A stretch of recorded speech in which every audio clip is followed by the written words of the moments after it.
এতিয়া যেহেতু খৰিচাৰ সিজন এয়া মই 3টা বটলত খৰিচা বনালো বাঁহগাজ আনি পেলাই 3 দিন মানৰ পাছত এখিনি টেঙা হল টেঙা হোৱাৰ পাছত এয়া মই আচাৰ বনাব লৈছো আৰু এয়া দেখিছনে খৰিচাখিনিৰ পৰা পানী ওলাই গৈছে সেই পানীখিনি মই চেপি লৈছো চেপি পেলাই এইখিনি আচাৰ বনাম জলা আচাৰ বনাম হেবাবে এনেদৰে বনাবলৈ লৈছো সহজে হয় যি সকলে আজিলৈকে বনোৱা নাই এনেদৰে বনাব আৰু বহুতে হয়তো বনাইছেই নহয় নে এনেকৈ বনাই থৈ দিলে ভাতৰ লগতে হক বা কঠাল গুটি নাই বা মাছৰ লগত অকনমান পিটিকা কৰি খাই বহুত ভাল লাগে আৰু এইখিনি মই চেপি হৈ গল আৰু তাৰ চেপি ৰখা পানীখিনি যে দেখিছে সেইখিনি আপোনালোকে ডাইল বনাব পাৰে ভাল লাগে তেনেকেও খাই এইখিনি মই এতিয়া ৰ'দত দি থওঁ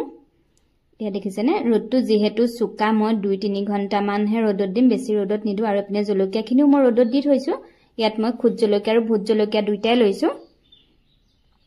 এখিনি মই হুকুৱা হৈ গল বেছি একেবাৰে হুকুৱা দিয়া নাই কৰকৰিয়া কোৱাতকে এখিনি পানীটো ইয়াৰ পৰা টুক যোৱালৈকেহে মই ৰ'দত দিলো এতিয়া মই ভোট জলকীয়া আৰু খুদ জলকীয়াখিনি মিক্সিত পিছি লম আপোনালোকে গোটা গোটাকে কাটিও দি দিব পাৰে মই এনেদৰে পিছি লৈছো গোটাকে দি দিলেও বেয়া নালাগে আচাৰটো খাই পেলাই যেনেকৈ ইচ্ছা হয় তেনেকৈ আপোনালোকে বনাব পাৰে যে পিছিয়ে ল'ব লাগিব বুলি কথা নহয় আৰু ইয়াত মই অলপ সৰিয়হ দি দিছো আৰু খৰিচাখিনি যেতিয়া টেঙা হ'ব তেতিয়াহে এই আচাৰটো বনাব পাৰিব মই 3 দিনতে যেহেতু এদিন ৰ'দটো বেছি গৰমটো হেবাবে 3 দিনতে মোৰ টেঙা হৈ গল হেবাবে ৰ'দত দিয়া বনাবলৈ লৈছো এয়া মোৰ জলকীয়াখিনিও পিছি হৈ গল এতিয়া মই তেলখিনি গৰম কৰি লওঁ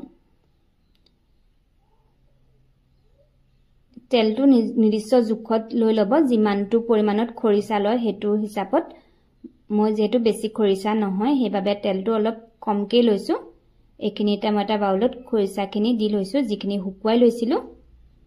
ইয়াত মই বেলেগ একো মছলা ব্যৱহাৰ নকৰাকে বনাম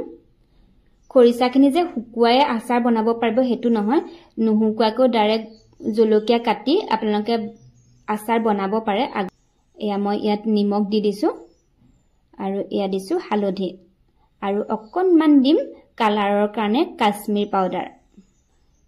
পাউডাৰ নিদিলেও হয় মই অকনমান দি দিছো বেছি নাই দিয়া আৰু এতিয়া পিছি ৰখা জলকীয়াখিনি মই ইয়াত এড কৰি দিম এনেদৰে পিছি ললে জ্বলাটো বেছি ওলাই সেই কাৰণে মই এনেদৰে পিছি লৈছো এতিয়া এইখিনি মই মিক্স কৰি দিম আৰু এপিনে তেলখিনি গৰম হ'ল হেবাবে ইয়াত মই দি দিছো গুটেখিনি তেল একেলগে মই দি দিয়া নাই আধা আধাকে দিছো এইখিনি এতিয়া মই মিক্স কৰি লৈছো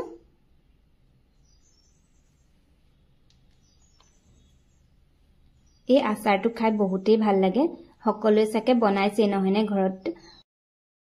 মই ভাবিলো আজি মই বনাও আৰু ভিডিওটো আপোনালোকৰ মাজত শেয়াৰ কৰো যি সকলে বনাব নাজানে তেওঁলোকৰ সুবিধা হ'ব বহুত সহজেই হয় বনাবলৈ আচাৰ ইয়াৰ মোৰ ৰেডি হৈ গল এতিয়া বটলত ইয়া ভৰাই লৈছো এই আচাৰটো লগালগে খাব পৰা হয় আৰু বহুত দিনলৈ ভাল হৈ থাকে চাব যাতে আচাৰ ওলোৱা চামুচখন পানী লাগি নাথাকে নহলে আচাৰটো সোনকালে বেয়া হয় এয়া আচাৰ ৰেডি হৈ গল মোৰ এই ৰেচিপিটো কেনেকুৱা পালে আপোনালোকে কমেন্টত জনাব আৰু কোনে কোনে এনেদৰে আচাৰ বনালে মোক বিছে জনাবলৈ নাপাহৰিব এয়া মোৰ আচাৰ ৰেডি হৈ গল আজিলৈ আহিছো ধন্যবাদ